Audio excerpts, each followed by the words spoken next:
Mari kita berdoa. Kami mengucap syukur ya Aba ya Bapa untuk kesempatan malam hari ini. Kami boleh menyatukan hati untuk berdoa 1 jam saja. Kami tahu Bapak ketika kami berkumpul bersahati di dalam nama Yesus, Engkau hadir di tengah-tengah kami. Dimanapun kami berada, kami tahu Tuhan Engkau hadir bukan karena perasaan kami, tapi Engkau hadir karena Engkau menggenapi firman-Mu, dan Engkau adalah Allah yang Maha Hadir. Dan kami percaya ketika Engkau hadir, perkara-perkara besar pasti terjadi. Amen. Sebentar kami akan mendengar sebagian daripada firman Tuhan. Urapi setiap kami Bapa, anugerah hikmat dan pewahyuan dari sorga. Dalam nama Yesus, yang siap mendengar firman Tuhan bersama-sama katakan, amin. Baik, Bapak Ibu Saudara sekalian, Shalom. Shalom. Baik yang ada di Amerika, di Indonesia, di Kanada, maupun di mana saja kita berada. Saya akan bacakan sebuah ayat dari kitab Lukas pasal 15 ayat yang ke-8.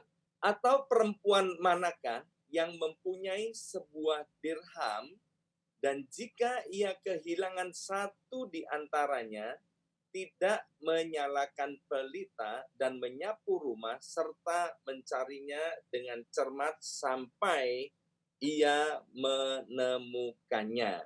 Nah, saya beri judul renungan kita pada doa malam ini adalah menemukan kembali yang hilang. Ayo bersama-sama saya ucapkan menemukan kembali yang hilang. Lebih keras lagi 2 3, menemukan kembali yang hilang.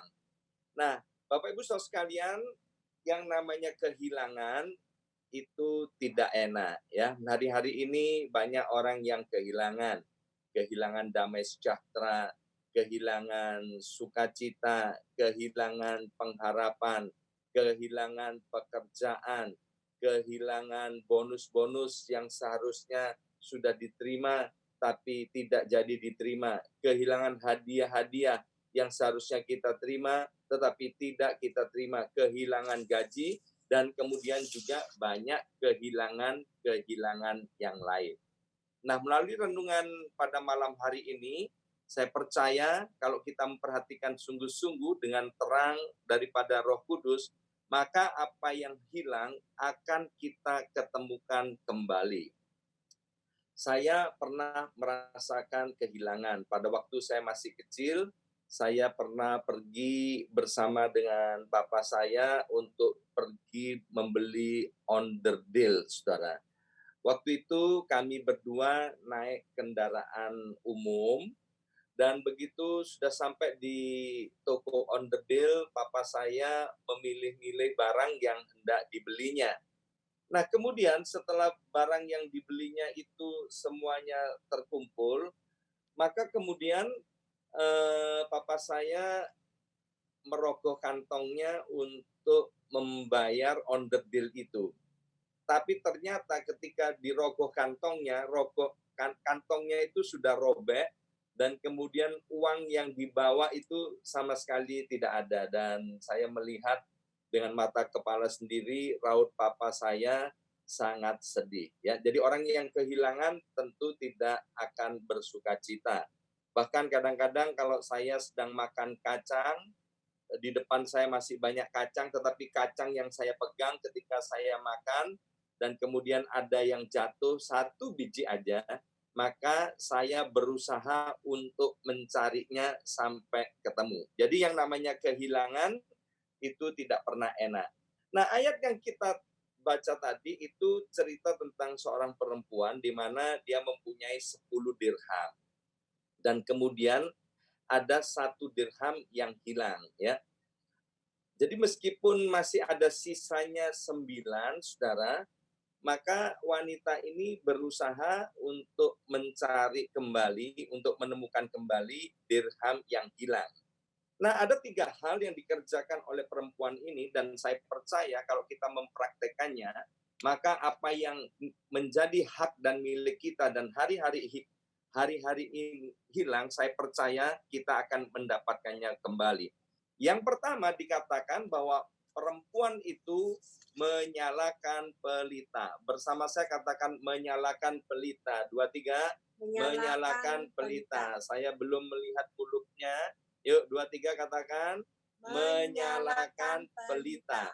Apa itu pelita? Dalam kitab Mazmur dikatakan, firman-Mu itu pelita bagi kakiku dan terang bagi jalanku. Nah, Bapak Ibu Saudara sekalian, di saat kehilangan ya, maka yang pertama kita harus menyalakan pelita, yaitu menyalakan firman. Kita harus cari pelita, kita harus cari firman. Seringkali saya katakan bahwa firman itu kalau di dunia modern disebut dengan nama GPS. Kalau kita mau pergi ke rumahnya John di Long Island ini ya, tempatnya Acun di Long Island, karena saya tidak hafal maka saya pakai GPS, Global Positioning System. Singkatan bahasa Indonesianya goblok pasti sampai, ya kan? Jadi kalau pakai GPS goblok-goblokan aja pasti sampai. Nah, firman Tuhan itu juga merupakan GPS. Jadi kalau kita kehilangan pekerjaan atau kehilangan damai sejahtera atau kehilangan apa saja, yang pertama kita harus menyalakan pelita ya, supaya pelita itu, supaya firman Tuhan itu menerangi langkah-langkah kita apa yang harus kita kerjakan. Mungkin firman Tuhan berkata, berdamailah. Ya kan, hari-hari ini karena work from home, stay at home, worship from home, ya kan, semuanya dilakukan di rumah, maka kemungkinan yang namanya gesekan itu semakin meningkat, ya. Sehingga kemudian terjadi ketidakcocokan, kemudian terjadi kecekcokan, kesalahpahaman, dan lain sebagainya. Nah, itu namanya lagi kehilangan damai sejahtera. Tetapi ketika kita menyalakan pelita, firman itu menerangi kita, percayalah, firman itu akan menuntun langkah-langkah kita. Mungkin Tuhan berbicara secara khusus kepada kita, bawalah, berilah, berdamailah, atau apa saja, biarlah firman itu kita pegang dan kemudian kita ikuti. Nah, yang kedua dikatakan bahwa wanita itu menyapu rumahnya. Bersama saya katakan menyapu rumah. 2, 3, menyapu rumah. Lebih keras lagi 2, 3, menyapu rumah. Dari 1 Korintus dikatakan bahwa yang disebut rumah itu ada tubuh kita ini disebut sebagai rumah Allah. Ya, jadi sekali lagi tubuh kita ini disebut sebagai rumah Allah. Nah, apa artinya menyapu? Kita tahu semua bahwa menyapu itu bersih-bersih, ya kan? Ayo bersama saya ucapkan bersih-bersih, 2, 3, bersih-bersih. Nah, saya mau peragakan yang perlu dibersihkan ada 4 hal ya, semestinya banyak tapi 4 hal saja. Yang pertama kita pegang kepala kita, ya kan? Ya, ini. Yang kedua mata kita, ya. Yang ketiga mulut kita, ya. Yang keempat dada kita, ya. Ya, mulai gini kan gampang nih dari atas kepala, mata, mulut, dan kemudian hati atau dada ya. Nah, jadi apa yang harus kita bersihkan ketika kita mulai kehilangan? Yang pertama yang harus kita bersihkan yaitu pikiran kita. Bersama saya ucapkan pikiran, 2, 3, pikiran. Nah, firman Tuhan berkata, pikiran kita itu harus benar, harus mulia, kita harus memikirkan apa yang adil, yang suci, yang manis, yang sedap didengar, yang disebut kebajikan dan patut dipuji. Itu yang harus dipikirkan. Jadi pikiran ini harus dijaga supaya tetap bersih. Jangan sampai ada pikiran-pikiran kotor, pikiran-pikiran cabul, pikiran-pikiran yang tidak sesuai dengan firman Tuhan ada di dalam otak, ada di kepala kita atau di pikiran kita. Kita harus jaga. Dengan masa-masa seperti ini, ketika kita banyak kehilangan, kita harus jaga pikiran kita, sehingga pikiran kita hanya seperti pikiran Kristus. Yang kedua, ketika kita memegang mata kita, artinya kita harus jaga mata kita supaya bersih. Kalau mata kita tidak bersih, maka kita tidak bisa melihat ke depan dengan baik, bahkan kita bisa menabrak-nabrak karena mata kita buram. Apa? Mata bicara soal apa? Alkitab bilang bahwa kalau mata kita terang, maka teranglah seluruh hidup kita. Kalau mata kita nggak terang, mata kita nggak bersih, itu juga seluruh kehidupan kita menjadi tidak bersih. Peringatannya apa?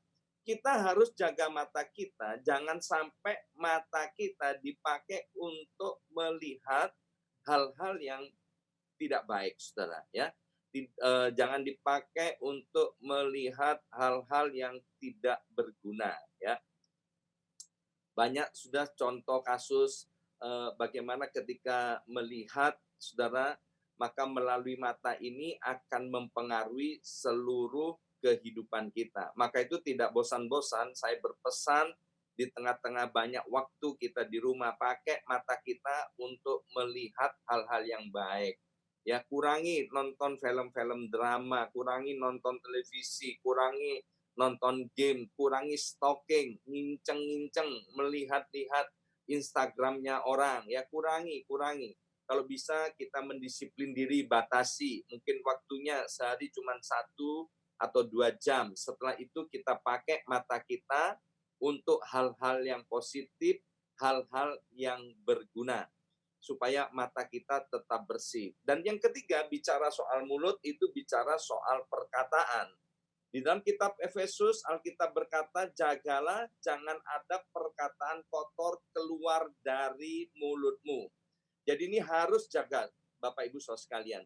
Jaga perkataan kita, jangan sampai ada perkataan kotor. Satu kali ada 2 anak sedang bertengkar, saudara, ya. Nah, anak yang satu kemudian tiba-tiba memaki-maki anak yang lain, temannya yang lain itu, dan maki-makiannya itu keluar kata-kata kebun binatang, anjinglah kamu, kucinglah kamu, kecoaklah kamu, tikuslah kamu. Maka temannya yang anak sekolah minggu, saudara, dia kaget, saudara. Kok ada orang-orang berbicara seperti itu? Maka anak sekolah minggu ini tidak mau kalah, tapi dia nggak tahu caranya. Maka kemudian yang keluar dari mulutnya adalah Matius kamu, Lukas kamu, Markus kamu, Yohanes kamu, kisah para rasul kamu. Nah, begitulah mulut dan perkataan kita harus dijaga. Ketika kita kehilangan, kadang-kadang kita latah. Dari mulut kita keluar sumpah serapah. Alkitab bilang, apa yang kamu gemakan, kamu akan makan buahnya. Dan setiap perkataan yang sia-sia itu harus dipertanggungjawabkan nanti pada hari penghakiman. Jadi jaga agar perkataan kita ketika kita kehilangan damai sejahtera, kehilangan pekerjaan hari ini, jangan sampai keluar kata-kata sungut-sungut atau kata-kata kotor atau kata-kata yang tidak pantas diucapkan oleh seorang yang menyebut dirinya anak Tuhan. Dan yang keempat yang harus kita jaga yaitu dada, itu bicara soal hati, bahwa kita harus jaga hati kita tetap bersih. Amsal berkata, jagalah hatimu dengan segala kewaspadaan karena dari situlah terpancar kehidupan. Dan poin yang ketiga, wanita itu waktu kehilangan, setelah dia menyalakan pelita, dia menyapu rumahnya, maka yang ketiga yaitu mencarinya sampai ketemu. Bersama saya katakan mencarinya sampai ketemu. 2, 3, mencarinya sampai ketemu. Lebih keras lagi, 2, 3, mencarinya sampai ketemu. Bicara soal apa? Mencarinya sampai ketemu. Di dalam kitab Matius, Yesus mengajarkan tentang hal pengabulan doa. Kalau doa kita mau dikabulkan, maka dikatakan carilah, maka kamu akan mendapatkan. Ketoklah, maka pintu akan dibukakan bagimu. Mintalah, maka akan diberikan kepadamu. Mari Bapak Ibu Saudara sekalian, ketika kita mengalami kehilangan, tingkatkan jam doa kita. Ya, bersama saya ucapkan tingkatkan jam doa kita. 2, 3, tingkatkan jam doa kita. Saya bersyukur Tuhan berikan kepada saya istri yang luar biasa, yaitu Erni Chandrawati, ya. Tuhan memberikan seorang wanita yang dikenal sebagai seorang wanita yang berhati emas. Nah, Ibu Yongki ini punya satu kelebihan. Kalau ada barang hilang, tidak mungkin tidak bisa ketemu. Ya, kenapa? Karena Ibu Yongki pasti mencarinya sampai ketemu. Seperti wanita tadi yang punya 10 dirham tadi hilang satu dicari, ya kan? Pelitanya dinyalakan, kemudian disapu dan dicari sampai ketemu. Jadi kalau di rumah ini ada barang yang hilang, pasti ketemu. Ya, cepat atau lambat pasti ketemu. Kenapa? Karena Ibu Yongki dengan tekun mencarinya, ya. Sehingga kami sering bercanda dengan Ibu Yongki, ya kan.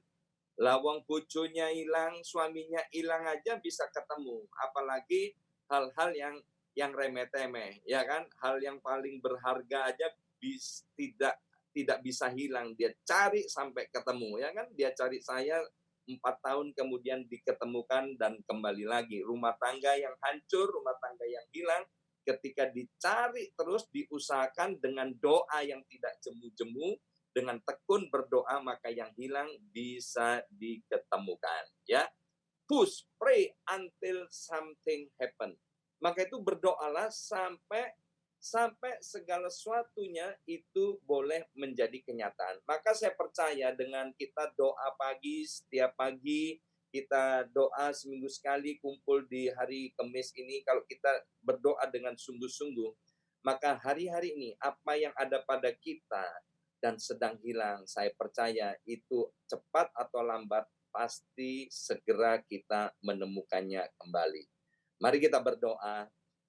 Hamba-Mu terbatas untuk menyampaikan kebenaran firman Tuhan dengan waktu yang terbatas, tapi Allah Roh Kudus menolong kami, matraikan setiap benih firman Tuhan, sehingga firman itu benar-benar menjadi pelita buat kaki kami dan terang buat jalan hidup kami. Mulai hari ini Tuhan, kami mau menyalakan pelita kami. Kami mau ikut tuntunan daripada pelita itu Tuhan, sehingga jalan-jalan kami tidak terantuk. Kami mau menjaga Tuhan, tubuh kami yang merupakan rumah Allah, kami mau jaga tetap bersih, tetap berkenan di hadapan-Mu. Mulai dari pikiran, mata, perkataan, dan hati kami. Dan kami Tuhan mau terus bertekun, berdoa di dalam Tuhan, sampai segala sesuatunya kami dapatkan kembali. Kami tidak akan pernah menyerah, dan kami tidak akan pernah berhenti. Dalam nama Yesus, yang percaya diberkati bersama-sama katakan, amin.